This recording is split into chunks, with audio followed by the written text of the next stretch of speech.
Assalamualaikum warahmatullahi wabarakatuh. Saya Cirebon, Bupati Kuningan, didampingi oleh rekan sahabat saya, Bapak Jujang Pasasin, Wakil Ketua DPD Kabupaten Kuningan. Pada kesempatan yang baik ini, saya mengucapkan selamat atas tayangnya Pikiran Rakyat televisi, ya, untuk sekitar wilayah Cirebon, Kuningan, dan lain sebagainya. Semoga dengan siaran-siarannya yang berkualitas akan memberikan kontribusi yang baik dalam rangka mencerdaskan masyarakat kami. Oleh karena saya ucapkan selamat dan kami siap bekerja sama buat acara-acara yang bersifat pendidikan, edukasi, konstruktif, dan lain sebagainya. Kami masyarakat Cirebon Timur mengucapkan selamat datang dan terima kasih pada PRTV Cirebon. Ya, semoga apa yang terjadi di tahun 2009 ini menjadikan pembelajaran untuk kita semua. Semoga bisa lebih maju di tahun 2020. Mudah-mudahan bisa menjembatani kepentingan masyarakat dan pemerintah dan membawa Cirebon untuk arah yang lebih baik. PRTV Cirebon, masa depan itu sekarang. Saya Kapolsek Subang mengucapkan selamat atas mengudaranya Pikiran Rakyat Televisi Ciayu Majakuning.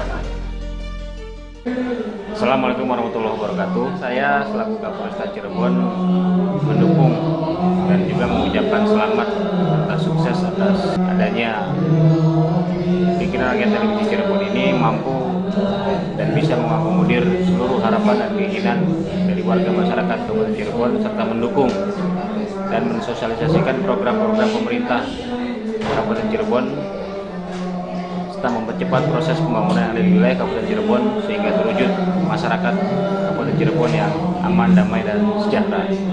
Assalamualaikum warahmatullahi wabarakatuh. Selamat pagi, salam sejahtera buat kita semua. Kami pemerintahan Desa Jungjang, Kecamatan Arjewinangun, Kabupaten Cirebon, Provinsi Jawa Barat, dalam pergantian tahun 2019 menuju ke tahun 2020, mari kita sama-sama mewujudkan dan berduyun-duyun untuk membayar pajak bumi dan bangunan demi terwujudnya pembangunan di segala bidang di Desa Jungjang, khususnya untuk masyarakat. Terima kasih. Assalamualaikum warahmatullahi wabarakatuh. Amazon region of South America is home to the richest primate populations on Earth, a fact that has attracted the attention of a very special man. Mark van Roosmalen is more than just a lover of monkeys. He's a primatologist, a hero for conservation, and a professional species hunter. His work takes him deep into the jungle, and it's his love of monkeys in particular that draws him. Didn't believe before that you could find new species of primate. This little monkey, which Mark named Dwarf Marmoset in 1998 and later described as Calibeia humilis, launched a long line of new discoveries.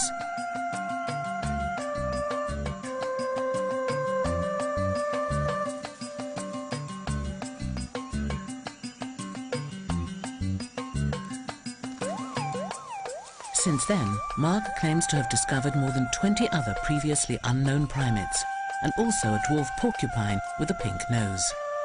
Also interested in botany, Mark's research on the plants of the region are a standard text. It was Time magazine that dubbed him a hero of the planet because of his commitment to conservation work. Mark's recent work focuses on the forests surrounding the Aripuanã River, an area of Brazilian rainforest the size of France.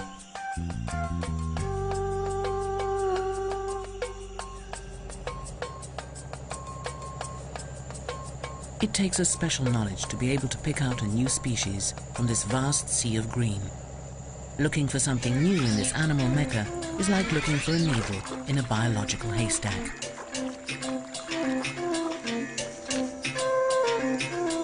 Why is it so important to find new species?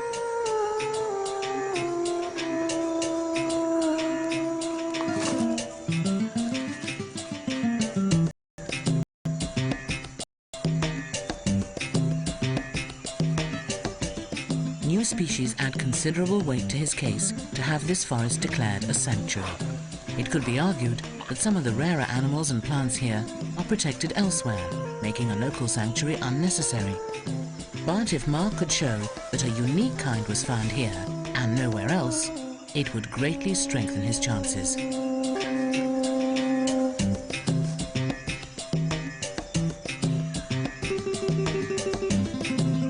But how do you start looking for a new species lived along the Cirebon River for generations?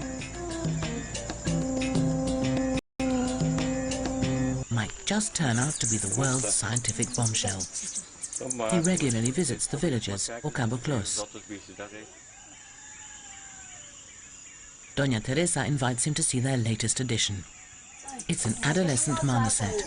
Doña Teresa took care of it after its mother was killed for the pot. The monkey belongs to a species that Mark described for the first time in 2000.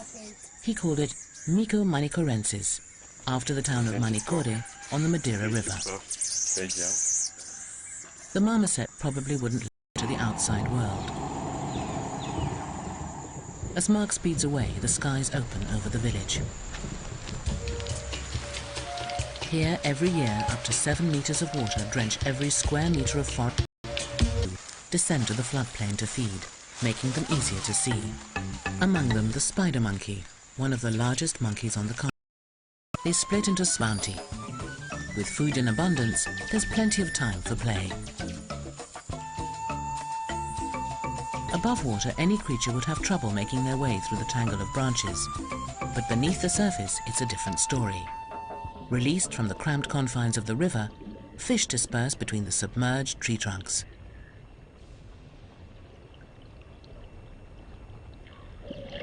Animals that usually travel by foot are forced to swim. Sloths usually crawl from tree to tree. Now though,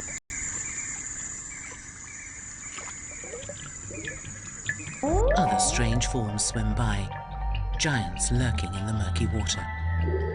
According to legend, when sailors of old glimpsed these creatures at sea, they mistook them for the elephant. Here, the little marmoset has settled in well and become a much-loved member of the crew.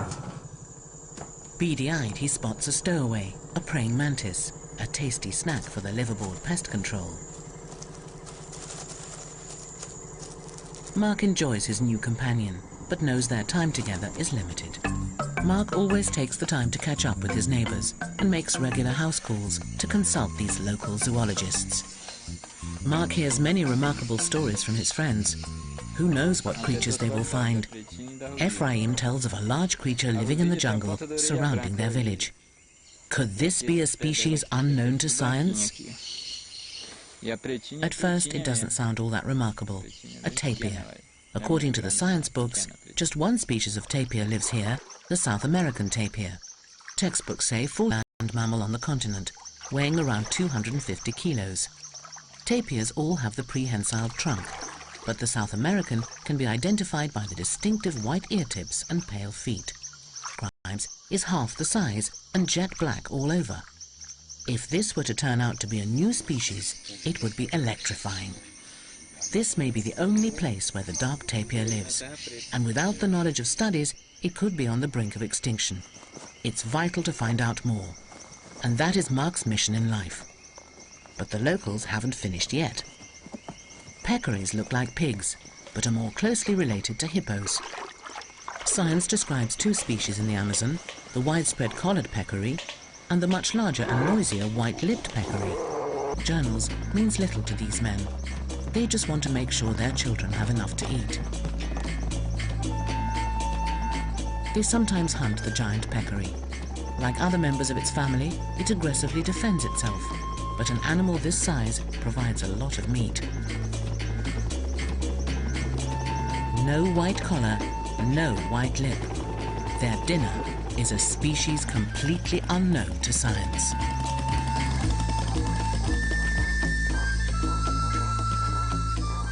As the days pass, the Calibeya takes Mark and his crew further into the forest. What new surprises lie in wait?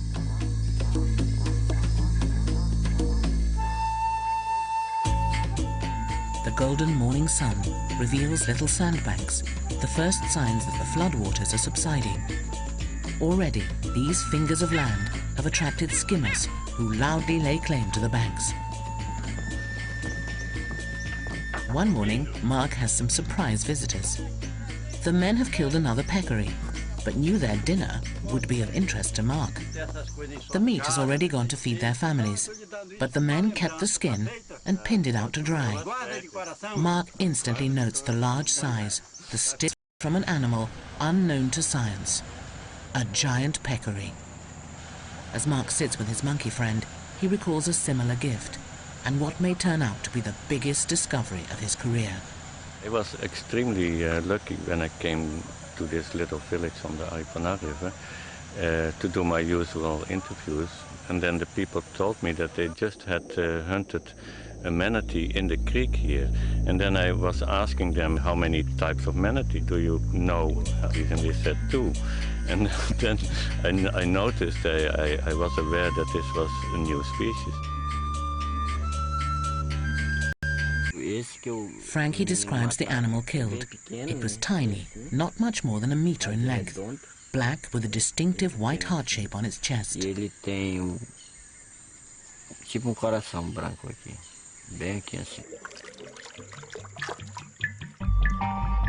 Could it really be possible that such an impressive creature has managed to go unnoticed for so long?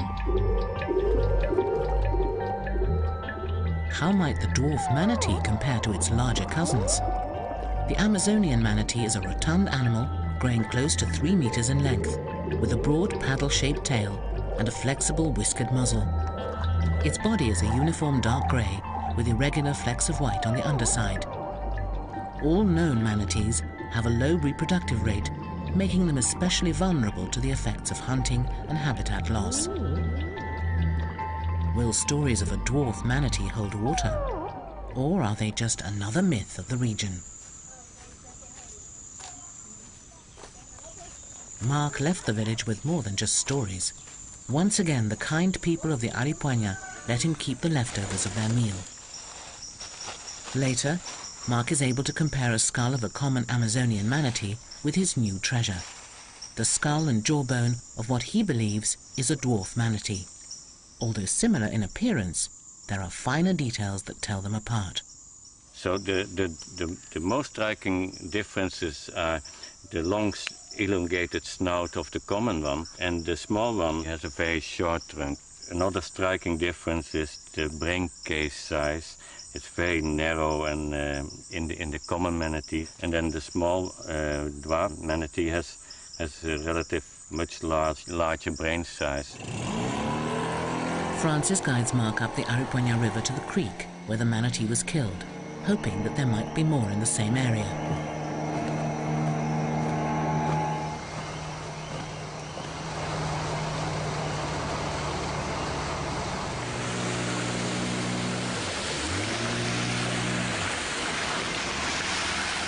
They spot one of the Amazon's oldest inhabitants.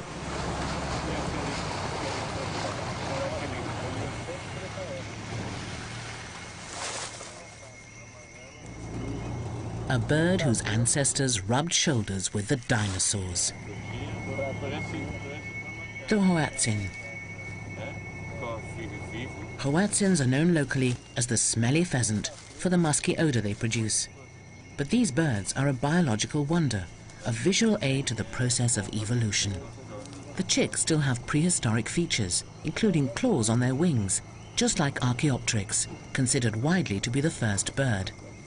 They use the claws to scramble through the branches in the flooded forest. The claws disappear before adulthood. Hoatzins are unique birds, with complex stomachs to digest tough vegetation. Special bacteria needed for this harsh diet is passed to the chicks from their parents. The Hoatzin is a natural wonder and another threatened species in need of protection.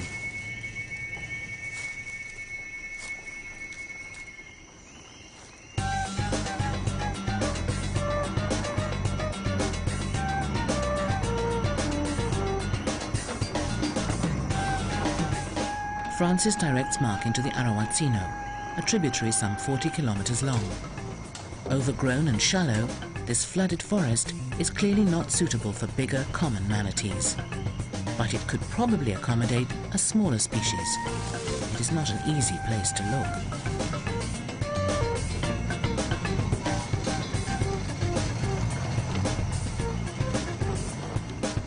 As a primatologist, Mark never stops scouring the treetops for monkeys. He spots one of the smaller residents of the canopy, a squirrel monkey.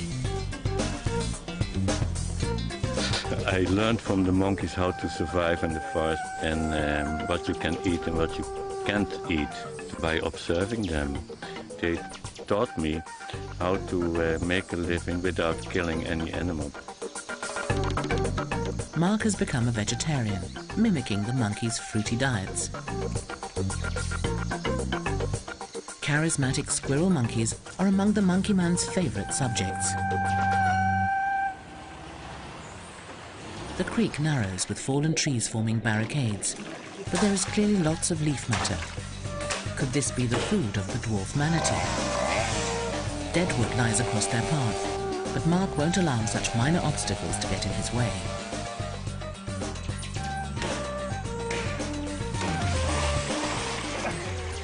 Not when the river ahead may hold such a huge secret.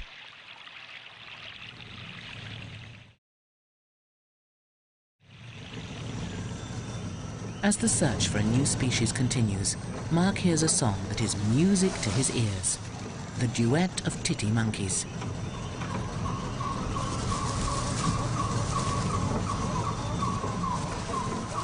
These monkeys also mean a lot to Mark. They were one of his earliest discoveries. He described them back in 2002. He named them Prince Bernhard titty monkeys in honor of his supporter, the Dutch Prince Bernhard.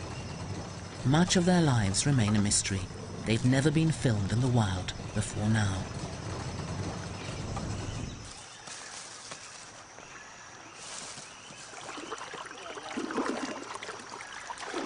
The end of the road.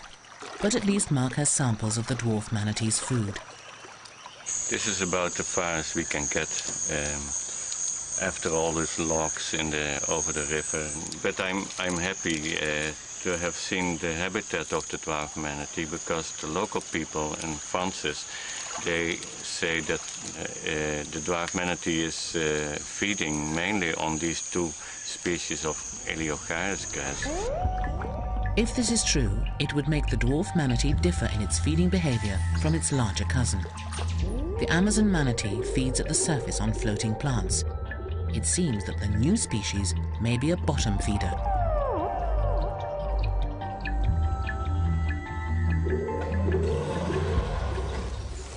Mark will have to try again in the dry season. Once home, the Calibea gets another visit.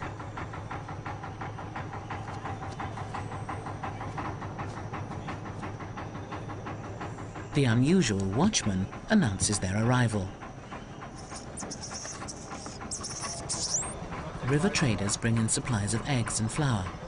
Mark always exchanges news with these people.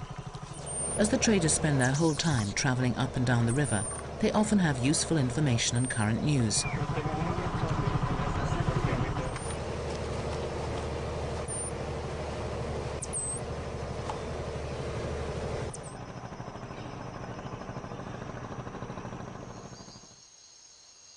September sees a change in the weather. The huge floodwaters finally subside, revealing the forest floor once more. The Calibea's progress has slowed to negotiate newly emerging sandbanks.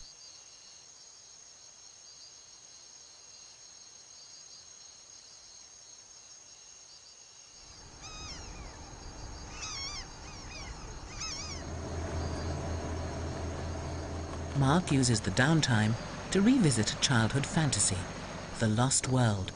Not so fanciful now as Mark searches for missing giants himself.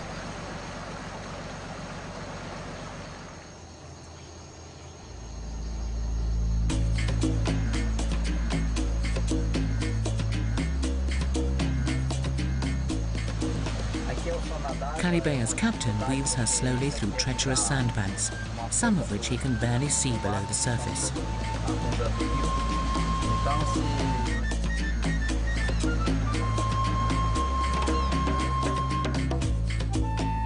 At the height of the dry season, the river reveals its skeleton, with sandbanks sticking out like ribs from the murk.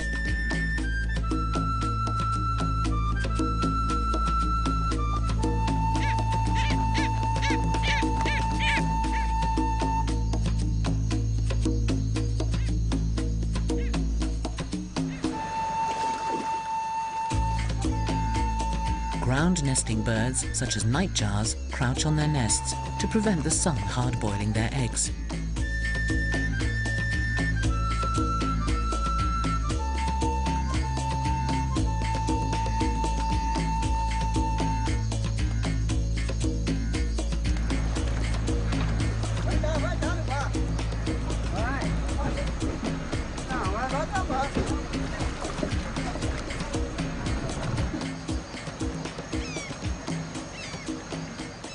People lived here as far back as the Stone Age, and now the newly exposed rocks tell an ancient story. Here the Stone Age Indians clearly depicted a manatee. Here's the tail of the manatee, and here's the head. And I consider this a good omen in the search for the dwarf manatee. Maybe they depicted the dwarf manatee. I hope so. This is one of the nicest engravings here. It's of a dolphin. It's a long, elongated snout and a high forehead. Unlike other dolphins, pink river dolphins or botos can turn their necks because the vertebrae have not fused. When the forest floods, botos twist through the tree trunks. They have long tooth-lined beaks, and in the murky waters of the Amazon have lost the need for sight. Their tiny eyes give them a prehistoric appearance. The dolphins use sophisticated internal sonar to avoid collision in the gloom.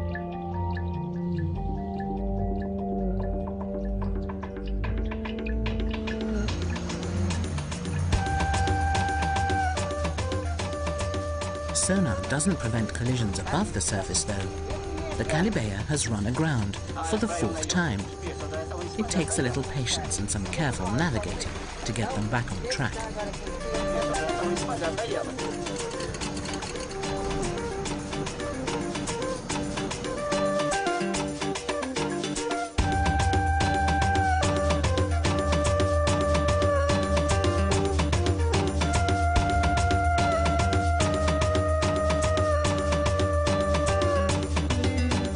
Finally, the ship reaches the Arawazino Creek. Home, Mark believes, to the dwarf manatee. It snakes back into the heart of the mysterious rainforest. Could secret creatures live here, hidden from human eyes?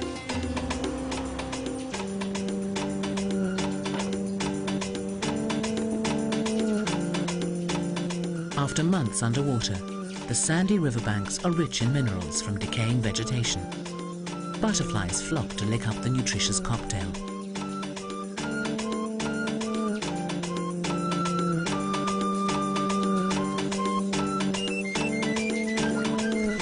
The water is refreshing to drink as well, despite its off-putting colour.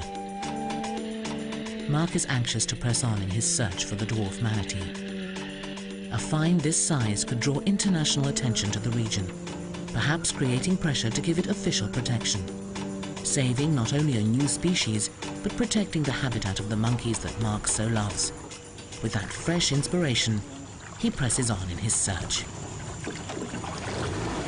Francis joins him again, along with his brother Ephraim. Logs and branches clog up the creek. Progress upstream is frustratingly slow. It's a bit of a helter-skelter ride, and they keep the chainsaw close at hand.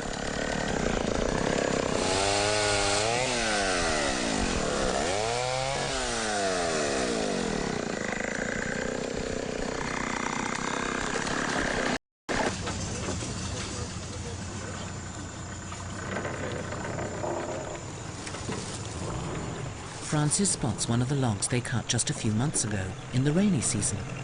It shows just how far the water level has dropped, some 4 or 5 meters. The speedboat's engine shatters the peace of the rainforest, disturbing the inhabitants. They spot an empty den. but the owners are nearby. The three men stop to get a closer look.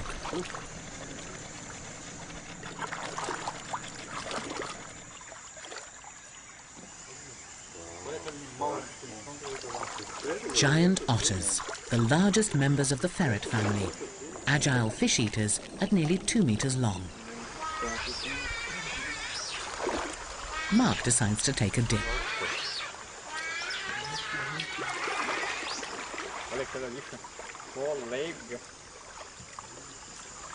Giant otters live in large family troops and call loudly to each other through the forest.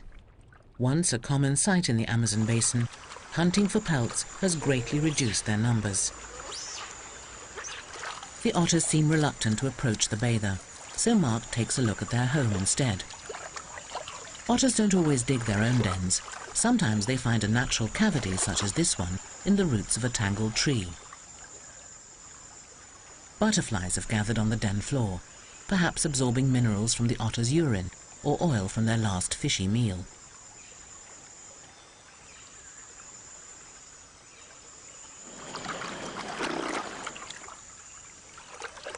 Other traces of the feast remain. Large scales, perhaps from the jaraki fish, one of their favorite fish prey. It's a welcome interlude and a reminder of the rare and important species of the region and the need for their protection. The search must continue.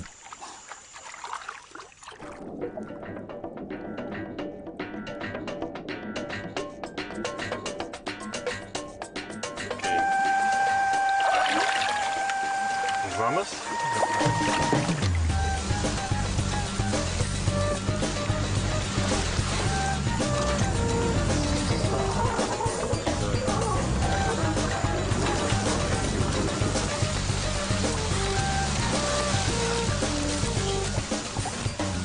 You have to be pretty fit to hunt for manatee in the Aripuanã River.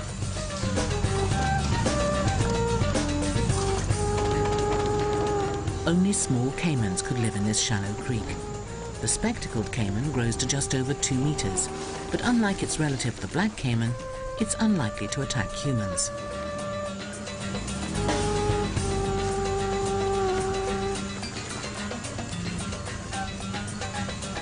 Mark looks for a good spot to begin his search.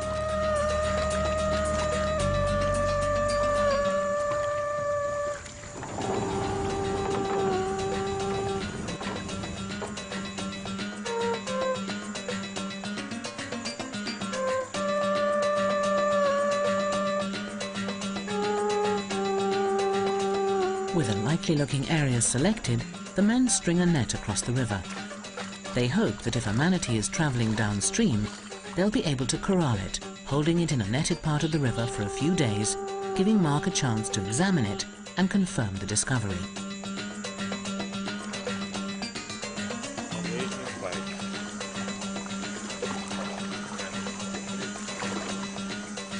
While the trap settles into the river, Mark, ever inquisitive, takes a stroll. Jungle dramas are being played out at all levels, and Mark finds great interest in it all.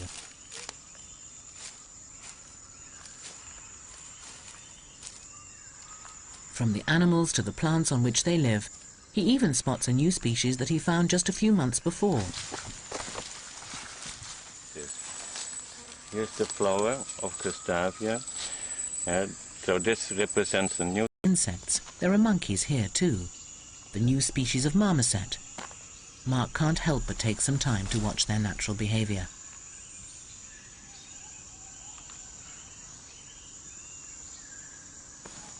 Like most marmosets, this new species appears to live in close-knit family groups, each defending a territory of their own. He hopes soon to return his captive friend to a wild group like this. At the moment, the little monkey's a bit young to stand its ground with a wild pack, but the time will come soon enough. The word marmoset comes from the French for grotesque, but the squirrel-like monkeys have won Mark's heart. Unlike other primates, these have specialized in eating gum. In areas where gum trees are plentiful, there can be as many as 50 groups of marmosets in a single square kilometer of forest. There are much larger animals in the area too. The tapirs are the biggest, pushing their way through the undergrowth with their compact bodies and feeding themselves with prehensile trunks. This is the common species. Maybe others lurk in the forest. Predators of the tapir are few and far between. The great cats have been almost hunted out of existence, though a few pumas still stalk in the shadows.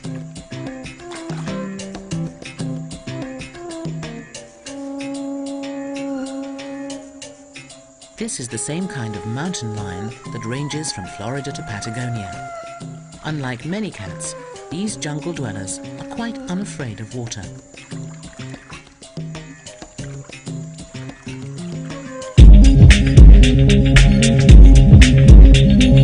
Program yang penuh dengan inspirasi. Ada ide untuk merakit sendiri, usaha sendiri, dari pengalaman kerja. Kreativitas. Saya berpikir untuk mandiri, bisa enggak gitu kan. Harapan demi merajut masa depan. Sudah lulus, bisa mau kemana kita berwirausaha. Saksikan Entrepreneur File VRTB Cirebon. Nanti pada hitungan ketiga, jari tangannya bisa dibuka, tapi entah kenapa tangannya jadi kaku dan keras seperti besi.